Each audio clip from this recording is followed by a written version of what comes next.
और जिन औरतों से तुम्हारे बाप दादा ने निकाह किया हो उनसे निकाह न करना, मगर जाहिलियत में जो हो चुका सो हो चुका।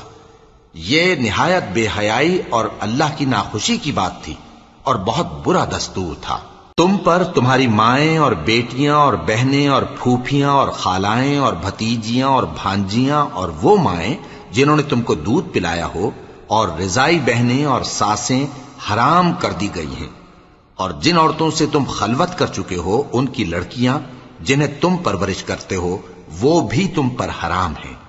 हां, अगर उनके साथ तुमने खलवत न की हो तो उनकी लड़कियों के साथ निकाह कर लेने में तुम पर कुछ गुनाह नहीं।